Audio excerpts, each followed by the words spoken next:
I can't speak about my dad unless I speak about his struggles first. At the age of 9, my father was taken from his family, just simply because, my nan was working at Waco, one of the first Aboriginal hostels here in Queensland, and she got burnt by oil. And when she went to the doctors, they did a misdiagnosis and thought it was leprosy. So they sent her to an island, and people, like a lot of government people, they deny that this sort of place existed, where they sent terminally ill Aboriginal people. It's a place called Phantom Island up in North Queensland. So the authorities found out about this. There was an Aboriginal man looking after 5 children, and one of them was basically a newborn. So my dad was 9 when the authorities came one afternoon and took them all away, and removed them from a place called Payne Street in Bundaberg, and removed them and took them all the way to Townsville, Palm Island. That was the start of his journey into seeing how the system treats our Aboriginal children. He spent the next 6 years at Palm Island. One of his best friends was Norman Freeman Senior, Kathy's father. They ended up being really good friends, and they were each other's best mans at their weddings and stuff like that. And when he left there by himself, basically, because they were letting him go at about 15. And then they didn't see their baby sister, Annie Deidre, she was 18 months when they came and took everyone. And then, fully assimilated at the age of 12. She was reunified with her family, but she didn't speak the language, she didn't know the customs, she didn't eat the food. She was basically a white person. So that was that assimilation law. Annie D died when she was 36 from breast cancer, and we only just found that, because we lost contact with her, we only found out that she was buried in Penrith in New South Wales. So a lot of hardship for my dad's family, and I suppose a lot of that, so that set him up to fight for people, to fight for vulnerable people. I'm getting all emotional now.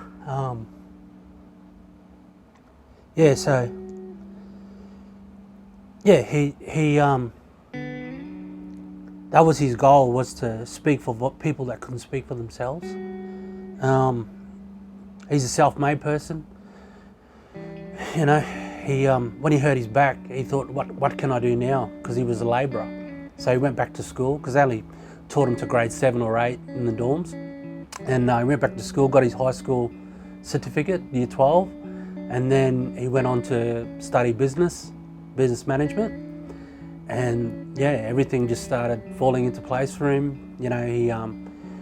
He started working, for young people and with Mackay Akka, and then that's where he met a lot of people like Auntie Muriel Bamblett, Uncle Mickey Adams, Auntie Rachel Atkinson, all these type of people. Julian Pocock was there as well, and a young Alf Davis. This was in the early years. I would have been about 15, 17, somewhere around there. But it was just to see Dad enjoying his work, and in the sector and helping people, that because he'd give you the shirt off his back if he could. In saying that, like, we had alternative cares back then as well, so it was like our kinship care system now, but alternative cares were it wasn't really established properly. So I had probably, I don't know, 10 siblings that were foster care and foster brothers and foster sisters, but the love that Dad showed us, unconditional love and protection, he showed exactly the same love and protection to these young people. I suppose he was very, we throw around the word passionate, But it was more than that. It was our lifestyle, you know, to help people, and that's what inspired me to take up the work that I do. Because I just, you know, seeing him do this day in, day out was just unbelievable. Like, you know, and he lived by his morals and principles that he gave me, and it was just to love everybody the same. I can't thank him enough for it, you know. Yeah, Auntie Rachel told me that story. They were having a meeting with the Premier at the time, is Peter Beattie, and you know, it was very hard to actually change the legislation and policy that was governing our Indigenous children, you know, because basically they treated everybody like they were non-Indigenous people, and there was a lot of struggle at the start, where Auntie Rachel shared the story with me, where they'd be having a meeting and the meeting would be over and Dad would still be talking, and they're like, no, the meeting's over, Melly, and they're trying to pull him out the door and he's still pointing at the Premier and, no, this has got to change, this is what's happening, you know. And yeah, so must have got through to somebody. Like, however, I think he had a liking for Anna Bligh, because Anna Bligh actually started implementing the changes that needed to happen for our people, and he was a major supporter. He's like, yeah, vote for that woman, you know, she's helping our people. You know, it's I can't say enough about him, you know, like, yeah, he just inspired a lot of people.